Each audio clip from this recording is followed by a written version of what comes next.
नमस्कार दोस्तों, आयुष क्लासेस में आपका स्वागत है।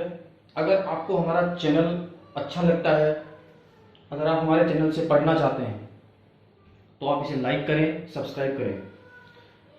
मेरे प्यारे दोस्तों, आज हम भारत के संविधान के स्रोतों के बारे में हम चर्चा करेंगे कि भारत का संविधान किन किन स्रोतों से लिया गया है। ठीक है मेरे प्यारे दोस्तों, तो अभी हम सबसे पहले तो मैं ये बताना चाहता हूं कि भारतीय संविधान को बनाने में कितना समय लगा। 2 वर्ष 11 माह और 18 दिन, ये हमें बचपन से पढ़ाया जाता है। हालांकि हमारा संविधान जो बनाया गया है उस संविधान में हमारे अधिकतम स्रोत इंग्लैंड के संविधान से लिए गए हैं, जो हमारा 1935 का शासन अधिनियम था। लेकिन फिर भी बहुत सारी चीजें ऐसी थी जो हमारे संविधान में अलग अलग देशों के संविधानों से ली गई है।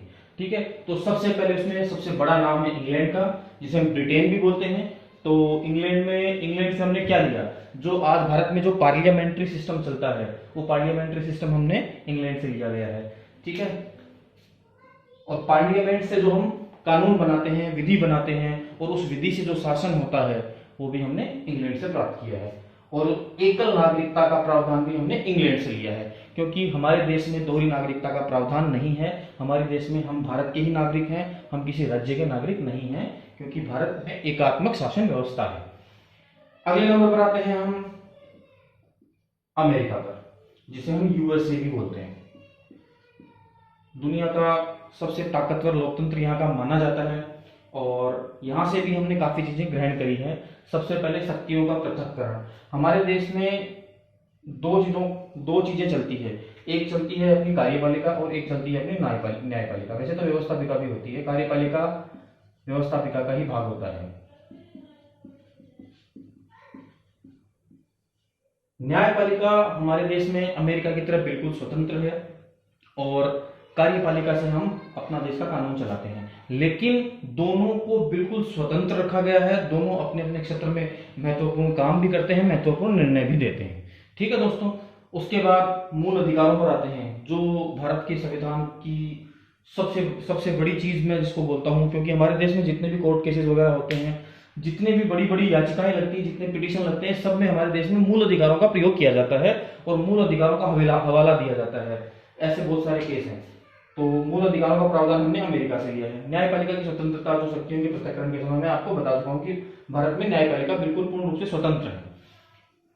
अगला नंबर आता है कनाडा का। कनाडा जो अमेरिका के उत्तरी अमेरिका में सबसे बड़ा देश है, जो यूएसए के जस्ट ऊपर है। केंद्र व राज्यों के बीच विषयों का बंटवारा, जैसे हमारे देश में संघ सूची, समवर्ती सूची और राज्य सूची है, ये प्रोविजन हमने कनाडा से लिया है। कनाडा और भारत की शासन व्यवस्था लगभग सेम है। उसके अलावा अवशिष्ट विषय, जैसे कोई ऐसा विषय जो उस समय भारत का संविधान बनाने के समय मान लीजिए नहीं थी, जैसे हमारा ये जो संचार के मोबाइल वगैरह जो आए हैं, इनके ऊपर बहुत सारे नियम बिल्कुल थे ही नहीं, क्योंकि उस समय संचार व्यवस्था कुछ ऐसी थी ही नहीं। तो इनके ऊपर जो भी एक्ट बने हैं उनका संविधान में कहीं पर भी उल्लेख नहीं है। तो ऐसे विषय अवशिष्ट विषयों में आते हैं। अगर अवशिष्ट विषय अगर संविधान की किसी भी सूची में अगर नहीं है तो उस केस में ये सारे के सारे विषय अवशिष्ट विषय माने जाते हैं, जो कि केंद्र के पाले में जाते हैं। केंद्र द्वारा राज्यपाल की नियुक्ति, जिसे केंद्र का एजेंट भी कहा जाता है, केंद्र द्वारा राज्यपाल की नियुक्ति का प्रावधान हमारे देश में कनाडा से लिया गया है। राज्यपाल की बहुत महत्वपूर्ण भूमिका होती है, और ये भारत की एकात्मक शासन व्यवस्था बनाए रखने में काफी महत्वपूर्ण रोल सिद्ध करती है। ये हमारे तीनों पॉइंट हो गए। उसके बाद नंबर आता है ऑस्ट्रेलिया का, समवर्ती सूची, जो जिस पर दोनों कानून बना सकते हैं, जिस विषय पर दोनों कानून बना सकते हैं। क्योंकि कनाडा में हमने केंद्र व राज्य पढ़ा, लेकिन समवर्ती सूची भी एक ऐसा सब्जेक्ट है, समवर्ती सूची एक ऐसी सूची है जिसमें केंद्र व राज्य दोनों कानून बना सकते हैं, परंतु अगर किसी स्थिति में टकराव की स्थिति होती है तो उस स्थिति में हमें केंद्र का कानून मानना होगा। उसके बाद संसद की संयुक्त बैठक।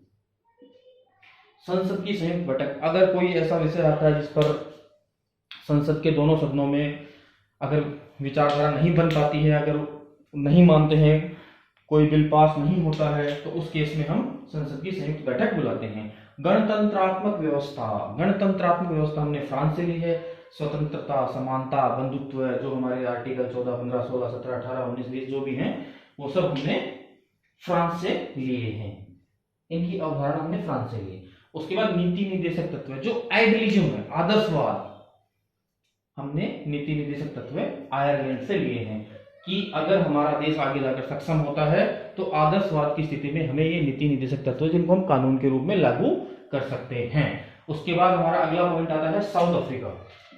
साउथ अफ्रीका भी अफ्रीका महाद्वीप का सबसे नीचे का देश है, जहां पर केप टाउन, जोहान्सबर्ग, बड़े काफी बड़े फेमस शहर है। वहां पर संविधान संशोधन की प्रक्रिया हमने साउथ अफ्रीका से ली है।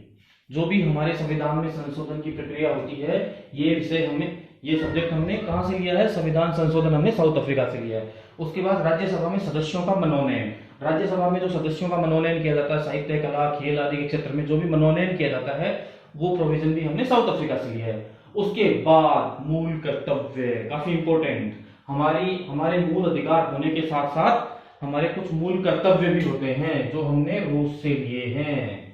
ये काफी महत्वपूर्ण है और इन्हें हम 1976 में 42वें संविधान संशोधन द्वारा सरदार स्वर्ण सिंह समिति की सिफारिश पर हमने इन्हें जोड़ा था। आपातकालीन व्यवस्था, अगर देश में कोई इमरजेंसी आती है, अगर कुछ होता है देश में, अगर आपातकाल लगता है तो उस स्थिति में हम आपातकाल लगा सकते हैं। और ये आपातकालीन व्यवस्था हमने कहां से ली है? ये आपातकालीन व्यवस्था हमने जर्मनी से ली है। विधि द्वारा स्थापित प्रक्रिया, जो भी हम कानून बनाते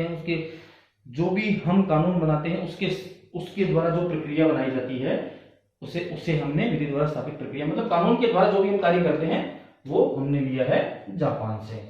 हालांकि कंप्लीट रूप से हमने इनको नहीं लिया है, हमने अपने हिसाब से थोड़ा बहुत मॉडिफाई किया है, लेकिन मूलतः हमने इस कॉन्सेप्ट को इस देश से लिया है। ओके, नमस्कार दोस्तों। अगर फिर से बोल रहा हूं, अगर हमारा चैनल अच्छा लगता है तो इसे लाइक करें, सब्सक्राइब करें। जय हिंद, जय भारत।